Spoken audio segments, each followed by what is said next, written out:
Você precisa sair do piloto automático se quer se comunicar melhor.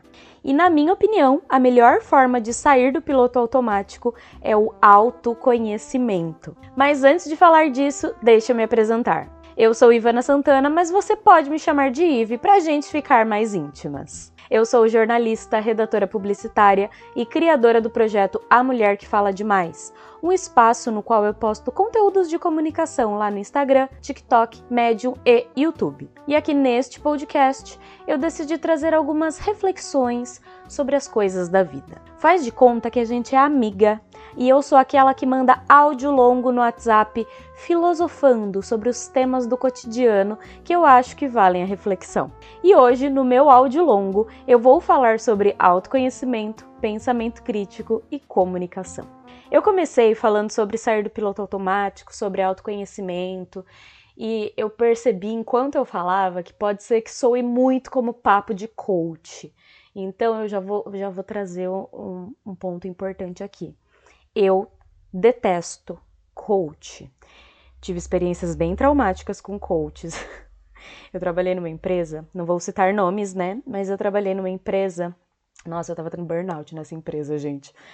Era uma empresa que fazia negociação de dívidas bancárias. Quem me conhece já vai saber o lugar. Aliás, quem me conhece já me ouviu reclamando desse lugar, porque eu fiquei 1 ano nessa empresa e qual que era o problema? O dono era coach, mas assim, muito coach. Ele era formado pelo Instituto Brasileiro de Coaches. Sim, isso existe.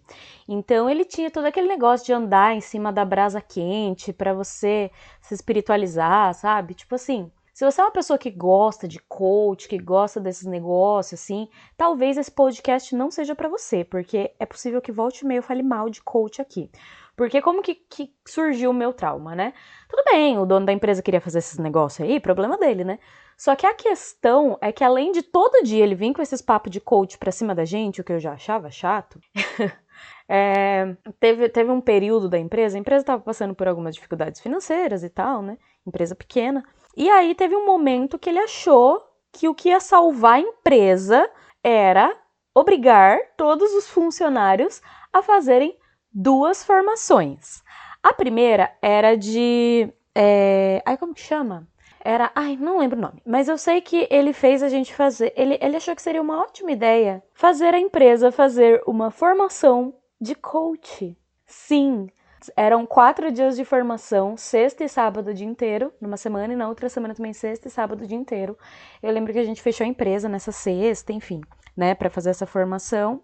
Só que assim, eu tenho grandes problemas com essa questão de coach, porque assim, eu faço terapia, vão fazer 2 anos que eu tô fazendo terapia com essa psicóloga, mas antes eu fiz 3 meses com outra e 6 meses com outra, então tô bem terapeutizada, graças a Deus. Significa que a cabeça tá em ordem? Mais ou menos, as crises de ansiedade ainda existem. Mas eu acho que terapia é gostoso demais. Eu quase cursei psicologia na faculdade, eu desisti por causa da parte de anatomia. Mas eu gosto muito de estudar ainda assim hoje psicologia, né, enfim. Só que eu acho que uma das principais coisas da psicologia, assim, uma das coisas mais importantes é o acompanhamento. Meu problema é que essa galera coach, essas formações de coach, eles acham que em 4 dias você vai mudar a sua vida. E eles mexem com temas muito sensíveis que nem sempre a pessoa está preparada para lidar depois sozinha. Eu não tiro todo o mérito do coach, tá? Apesar de eu falar mal de coach direto, eu não tiro todo o mérito. Realmente, tem algumas coisas que eles trazem ali que tem algum embasamento, sabe? Que fazem sentido. Inclusive, eles trazem muitas coisas da psicologia. E eu entendo que tem gente que realmente muda de vida nesses negócios de coach, porque às vezes esses encontros, essas palestras, né? Esses coaches em si, eles abrem os nossos olhos para coisas que às vezes a gente não tinha pensado. E às vezes ter esse conhecimento, putz, já é uma coisa que vai te ajudar muito, sabe? A ter um olhar diferente pra vida, enfim. Só que o que eu odeio de coach, a parte problemática, assim, falando de forma macro, são 2 coisas. Primeiro, essa falta de acompanhamento que eu falei.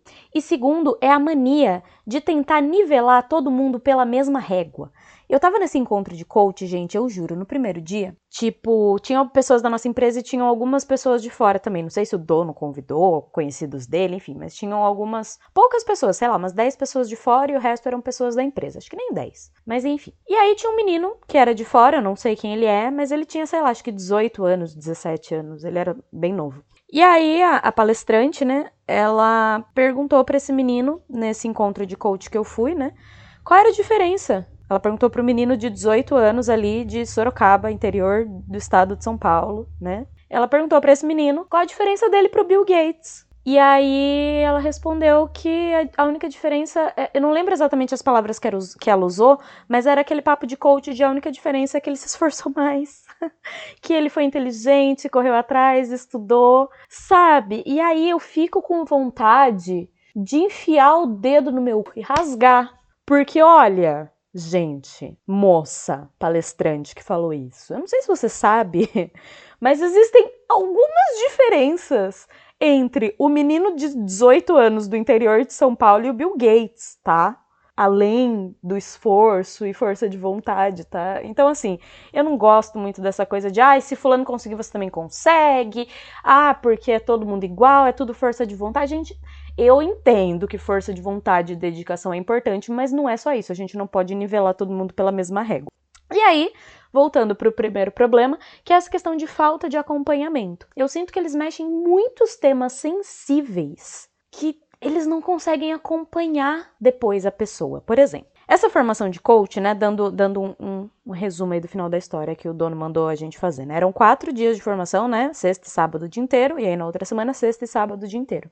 Eu fui embora antes de acabar o primeiro dia, tá? Porque eu falei, eu não sou obrigada a ficar aqui escutando essas merdas. Se quiser me demitir, me demite. Eu não me sinto confortável estando aqui. Esses problemas eu lido na terapia, tá, gente? Não me sinto confortável, eu tô indo. Ainda bem que, sei lá, 1 mês e meio depois eu consegui outro emprego e consegui sair daquela bendita daquela empresa de coach. Mas nesse tempo que eu fiquei na formação de coach, a gente já deu pra sentir muita coisa, já deu pra viver muita coisa, sabe? Por exemplo, a palestrante, ela fez lá todo um papo, né, sobre como tinha uma foto, eu acho, ou um desenho, que era um cavalo, e aí ele tava amarrado numa cadeira de bar, uma cadeira dessas de plástico, sabe? E era muito óbvio que se o cavalo puxasse, né, o fiozinho ali, ele conseguiria sair, embora. Era só ele puxar. Mas o papo dela, né, era que ele estava tão condicionado a estar preso que mesmo ele estando preso a uma cadeira de plástico da qual ele facilmente conseguiria se livrar, ele estava condicionado a se sentir preso ali e não fugir dessas amarras. E aí, ela falou pra gente pensar em qual era a nossa cadeira de plástico, tipo assim, que coisa que tava prendendo a gente, que se a gente fizesse um esforço, a gente conseguiria se livrar. E aí ela deu uma tábua de madeira, de MDF, acho que era. Depois eu fiquei sabendo que é uma tábua que eles usam em taekwondo, se eu não me engano, pra passar de faixa, sabe? Pra fazer o teste lá, que quando você tá no taekwondo, você tem as técnicas, né, pra quebrar aquela tábua. E aí eu fiquei sabendo que era mais ou menos aquela tábua. Só que aí ela deu uma tábua dessa pra cada um que tava ali e falou pra gente escrever qual era a nossa cadeira de plástico, o que tava prendendo a gente. Tipo, sei lá, tô num relacionamento ruim, briguei com a minha mãe, sei lá, alguma coisa assim. E aí era pra gente escrever ou desenhar, enfim, fazer alguma coisa que simbolizasse esse problema e ficar o dia inteiro carregando esta bendita dessa tábua. Então saiu almoçar, era pra levar a tábua, ia no banheiro, era pra levar a bendita da tábua, pra gente sentir o peso do nosso problema, entendeu? Pra materializar o problema. E aí no fim do dia, era pra gente quebrar aquela tábua no soco, pra simbolizar que a gente estava se livrando daquele problema. E eu fiquei assim, gente, vamos lá, pra quem não me conhece, eu tenho 1,5 m, ganhei frango de graça esses tempos aí no Popeyes. Não sei se vocês viram aquela rede de frangos do Popeyes, fez uma promoção que quem tinha menos de 1,55 m ganhava frango de graça. Então eu ganhei, então imaginem, eu sou baixinha. Eu tenho um gato, tá, gente? Ele tava deitado aqui comigo até agora, ele saiu e aí ele dá umas miadas. Então se vocês ouvirem um miado no fundo aí, é o gato, que ele tá inquieto. Enfim, então eu sou baixinha, eu sou delicada, gente, eu sou uma flor de pessoa. Talvez não tanto na personalidade, mas na aparência Sabe? Eu tenho 1,5 m, eu peso 54 quilos. Como é que eu ia quebrar aquela tábua no soco sem nenhum treinamento? Pessoas que fazem taekwondo, que aprendem técnicas pra quebrar aquilo, ficam, sei lá, muito tempo até quebrar a porcaria da tábua. E a mulher queria que a gente quebrasse assim sem nenhum treinamento, pessoas de todas as idades, tinha uma mulher grávida no meio. E aí tinha uma alternativa que a gente podia quebrar a tábua pisando em cima, né? Colocava num apoio lá e você pisava em cima. Mas ela aconselhava fortemente que a gente quebrasse no soco pra gente liberar as nossas emoções. Óbvio que eu pisei em cima, né? Fiquei tipo, tábua, né? Porque eu ainda tava pensando que eu ia perder o emprego se eu não fizesse aquilo. Aí depois dessa merda aí eu falei, gente, quer saber? Nossa, esse negócio de coach, de quebrar a tábua no soco, de revisitar traumas e problemas sem ter um acompanhamento depois, não é pra mim. Então, assim, se você gosta dessa história de coach, talvez esse podcast não seja pra você. Se você não gosta de coach, quer me ouvir falar sobre autoconhecimento, né, de forma totalmente longe desse papo de coach, fica aqui comigo. E aí, eu já falei um pouco sobre o que eu não acho legal no autoconhecimento e o que eu acho legal, terapia. Eu acho que todo mundo devia fazer terapia. Se eu fosse muito rica, eu ia dar vale terapia pra todo mundo. Assim, ó, casou, presente de casamento é vale terapia. Chá de bebê, vale terapia. Aniversário, vale terapia. Mas Ivana, a criança tá fazendo 5 anos. Sim, já dá um vale terapia pra ela já crescer melhor. Então, assim, eu sou uma grande fã de terapia, mas existem outras formas também de buscar o autoconhecimento. Por exemplo, viajar é uma grande forma de buscar autoconhecimento. Por exemplo, eu viajei sozinha no passado, fiquei 4 dias numa pousadinha no meio do mato. Gente, que delícia, assim, a gente aprende muito sobre a gente mesma quando a gente viaja sozinha, enfim, né, faz esse tipo de coisa. E eu acho que a melhor forma de sair do piloto automático, de fazer o que a gente acha que tem que fazer, de fazer sempre as mesmas coisas, da mesma forma, a melhor forma de romper esse piloto automático é o autoconhecimento. E eu acho que sair do piloto automático é muito importante para melhorar, por exemplo, a sua comunicação. Eu falo de comunicação lá no Instagram, no TikTok, no YouTube, no Medium, né, como eu falei no começo. E eu acho que você melhora muitas coisas na sua vida, mas falando desse viés da comunicação. Por quê? Porque quando você se conhece, quando você passa a perceber as coisas sobre você mesma, você já tende a melhorar. Quando você percebe um problema, você já tende a melhorar porque você fica mais atenta a ele. Não tô falando que simplesmente saber do problema, pronto, vai resolver de forma mágica. Mas estar atenta é o primeiro passo para resolver e às vezes já é um passo muito importante. Por exemplo, exemplos de comunicação. Vícios de linguagem. O que é vício de linguagem? Existem alguns, mas, por exemplo, quando você fala em fim de frase, né,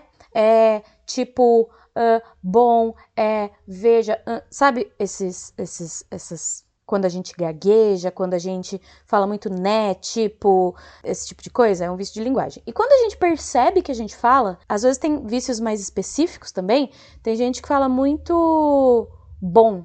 Sempre no começo da frase, fala bom, hoje, bom, não sei o que lá, bom, não sei o que tem. Quando você percebe que você tem algum tipo de vício, você já tende a ficar mais atenta e melhorá-lo, corrigi-lo. Você fala, putz, eu tô falando demais. Não é que assim, você percebeu num dia, no outro dia você não vai mais falar. Mas você já fica mais atento e com o tempo você começa uma jornada aí pra evitar esses vícios de comunicação.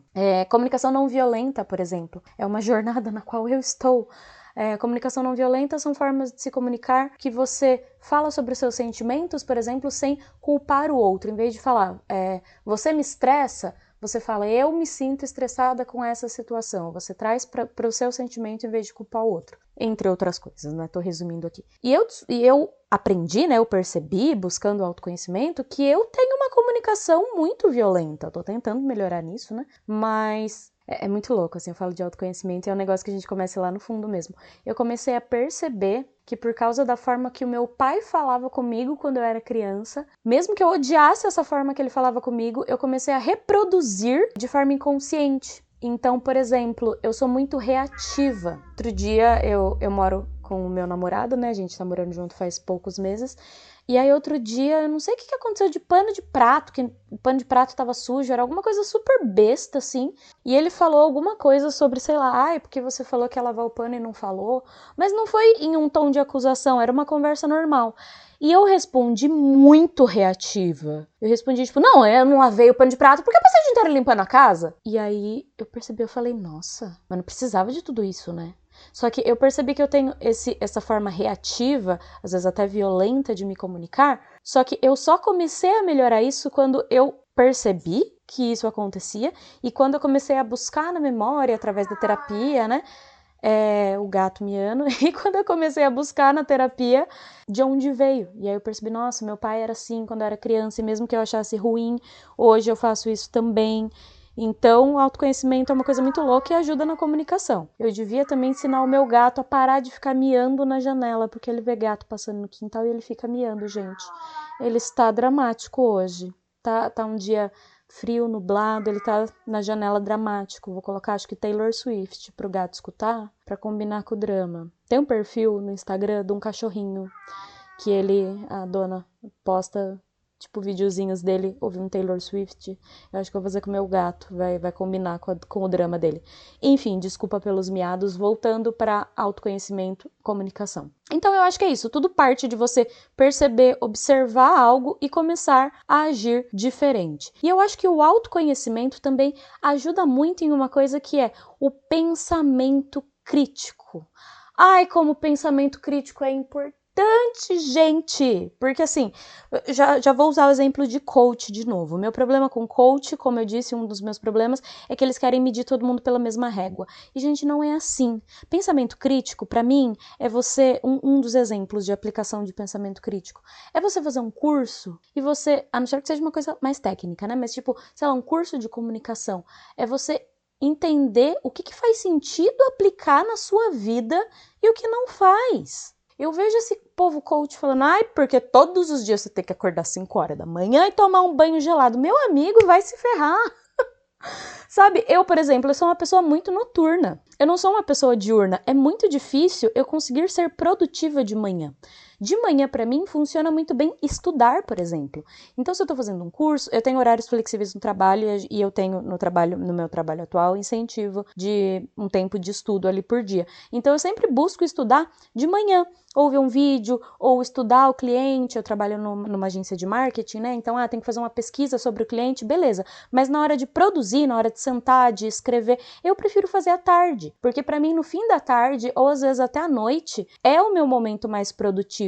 Então não adianta a porcaria do coach vir me falar, ou outra pessoa também, né? Vir me falar, não, porque você tem que acordar 5 horas da manhã pro seu dia ser melhor. Amigo, não é. Por quê? Porque dá 11 horas, meia-noite, às vezes eu tô no auge da produtividade. Eu já peguei 11 horas da noite, comecei a trabalhar, comecei a produzir, escrever um texto, enfim, e fluiu melhor do que eu ficar 7 horas da manhã sentada na frente do computador, tentando fazer algo que não sai. Claro, a gente tem que ter responsabilidade, às vezes a gente tem um prazo, a gente tem uma reunião que não dá pra fugir, tudo bem, mas assim, quando há essa possibilidade de criar de forma mais livre, por exemplo, eu prefiro fim de tarde ou à noite. Então, assim, a gente tem que ter esse pensamento crítico de entender o que cabe pra gente. E também um pensamento crítico em relação às coisas externas. A gente não pode acreditar em tudo que dizem pra gente, mas a gente também não pode desacreditar de tudo, né? Porque tem gente que não confia na própria sombra, não é assim também. Então, eu acho que pensamento crítico é muito importante pra gente melhorar a nossa comunicação também. Eu vejo que os cursos de comunicação, por exemplo, já fiz vários cursos de oratória, comunicação assertiva, comunicação não violenta, enfim. E eu vejo que, por exemplo, esses cursos, eles dão muitas ferramentas. Mas se você não sabe como ou quando usar essas ferramentas, não faz muito sentido. Sabe? Não adianta o curso te dizer, por exemplo, quando a gente está falando de aulas de expressão corporal. Uma vez eu vi um profissional aí de comunicação falando algumas coisas que você nunca deveria fazer. Tipo, nunca coloque as mãos nos bolsos porque passa o sentimento de que você é tímido ou que você está escondendo alguma coisa. Tá, eu entendo que de forma geral esse seja o estereótipo desse gesto, mas existem exceções. Às vezes você coloca a mão no bolso, você pode soar como uma pessoa mais descolada, uma pessoa mais tranquila, uma pessoa mais descontraída, sabe? Eu não gosto dessa coisa de dizer nunca faça isso ou sempre faça aquilo. E então eu acho que as ferramentas que os cursos dão, você tem que saber quando e como usá-las. E para isso você precisa do quê? Pensamento crítico. Eu acho que talvez por isso muitas teorias de comunicação façam eu me sentir sufocada. É muita coisa de tem que fazer isso, não tem que fazer aquilo. E aí eu fico, gente, peraí, é tanta coisa, tanta regra, meu Deus, eu só queria me comunicar melhor. Não tô falando que se comunicar melhor é fácil, é sempre uma jornada. Tudo que a gente aprende é sempre uma jornada. Mas eu acho que eu me sinto sufocada porque eu me sentia muito sufocada quando eu tentava aplicar tudo a todo momento. E não é assim. E também eu acho que é por isso que às vezes um conhecimento que eu já me deparei 20 vezes com aquilo, ele faz sentido de repente, um tempo depois. Por quê? Porque eu vi uma aplicação prática necessária naquele momento. Eu falo, então aquele negócio que eu vi no curso 1 ano atrás, agora eu entendi. Agora eu entendi como usar, agora eu entendi como aplicar. Então eu acho que autoconhecimento e pensamento crítico estão muito ligados com melhorar a sua comunicação, com os seus relacionamentos com as pessoas e várias áreas da sua vida. E aí eu vejo que as pessoas, às vezes, quando eu começo a conversar sobre isso com alguém, as pessoas me perguntam, mas como que eu vou observar o que é preciso melhorar na minha comunicação? Como que eu vou saber, assim, o que é bom, o que não é? Como fazer isso? Como entender? Pare e observa. Só que assim, você tem que ser sincera com você mesma. Não adianta, assim, é muito difícil, tá? Esse exercício de ser honesta com a gente mesma. Mas não adianta você querer esconder os seus pontos fracos de você mesma. E não adianta você querer diminuir os seus pontos fortes para ser modesta com você mesma. Você tem que sentar e observar. Não é, em 5 minutos você vai ali meditar, coloquei uma vela para queimar, um incenso e entendi todos os meus problemas e todos os meus pontos fortes. Não é assim. Mas ao longo do tempo, vai sendo honesta com você mesma. Todas as pessoas têm coisas boas e coisas ruins dentro de si. Todas as pessoas têm certas aptidões e certos pontos fracos, pontos de melhoria. De repente, por exemplo, eu escrevo desde criança. Eu sempre escrevi, sempre amei escrever. E para mim é uma habilidade vem muito de dentro, sabe? Tudo bem, eu trabalho com comunicação já faz praticamente 10 anos, eu já escrevo há mais tempo do que isso, né? Eu fiz jornalismo, eu fiz vários cursos e eu sei, assim, o quanto isso impactou na minha escrita e o quanto isso melhorou a minha escrita. Mas se você pegar o negócio que eu escrevi ali com 15 anos, já tinha potencial. Então, eu considero que para mim escrever é uma coisa fácil, é uma coisa boa, é uma coisa que eu tenho a meu favor, é uma habilidade que eu estou melhorando sempre, né, procurando me aperfeiçoar, mas é uma coisa que para mim é fácil. Então, eu posso olhar e falar, eu escrevo bem, eu sei que eu escrevo bem, eu não tô me achando se eu falar que eu escrevo bem. Eu posso afirmar, eu escrevo bem. Você não precisa, lá como ela é metida. Não, eu escrevo bem. Ponto, sabe? Então, eu acho que é isso. Você tem que reconhecer seus pontos fortes. Putz, eu faço isso bem. E se eu aprimorar isso? E se eu melhorar isso para ser ainda melhor? E se eu investir nisso? Seja como hobby, seja como carreira profissional, enfim. Por exemplo, outro exemplo de ponto positivo. Eu era aquela criança que pegava... Eu não sei se mais crianças faziam isso, mas eu fazia muito isso. Eu pegava minhas bonecas, eu nunca gostei muito de brincar de boneca, mas era o único uso que eu dava pra elas. Eu pegava as minhas bonecas, eu colocava elas sentadinhas e eu dava aula pra elas. Eu falava, oi, bonecas, hoje a gente vai aprender sobre, sei lá, qualquer coisa que crianças acham que é legal ensinar. E aí hoje eu tô no momento da minha vida, eu tô com 28 anos, eu tô no momento da minha vida que eu estou pensando em investir em formações, enfim, pra dar aulas. Eu dei algumas palestras, eu crio conteúdos aqui e eu gosto, sabe? Eu dei uma palestra no passado sobre geração Z lá em São Paulo, através da empresa que eu trabalho, acho que tinha umas 50 pessoas na audiência e tal, a maioria não me conhecia, era um evento maior e eu era uma das palestrantes, né? Muita gente veio me elogiar depois e a galera adorou a palestra, eu recebi vários feedbacks positivos, eu gostei de estar lá na frente ensinando alguma coisa para as pessoas, então eu falei, desde criancinha eu gosto de ensinar. Eu dei essa palestra, eu tive esse feedback positivo, esse retorno positivo e eu gostei. Então acho que eu já sou boa em ensinar, vou investir em qualificações, em cursos e melhorar e acho que eu quero ir para esse lado. Não que, amanhã eu vou largar tudo e vou ser professora, porque nem é tão fácil assim. Mas, daqui 5, 10 anos, de repente eu consigo estar dentro de uma sala de aula, ensinando. Então, eu acho que você tem que ser honesta com você mesma para reconhecer os seus pontos fortes, mas também ser honesta com você para reconhecer os seus pontos de melhoria. Por exemplo, já dei esse exemplo, né, que eu falei, a minha comunicação por vezes na vida pessoal era muito violenta, muito reativa, e isso não é legal. Então eu comecei a perceber isso e a tentar melhorar isso. Vícios de linguagem, eu falava muito, às vezes até hoje eu falo, mas eu falava muito tipo. Ai, porque tipo, ai, tipo, então, tipo assim, sabe? Eu falava muito tipo. Eu ainda falo um pouco hoje em dia, se você ouvir esse áudio prestando atenção, eu devo ter falado alguma vez, mas é uma coisa que eu percebi que eu falei, putz, acho que eu preciso melhorar nisso aqui. Então eu já comecei foi um ponto de melhoria que eu observei e comecei a trabalhar nisso. Então, assim, quais são os seus pontos fracos?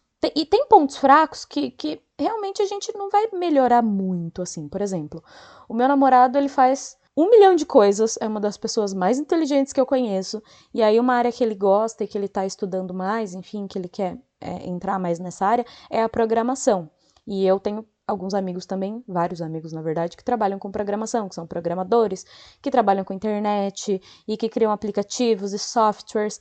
Eu acho um porre.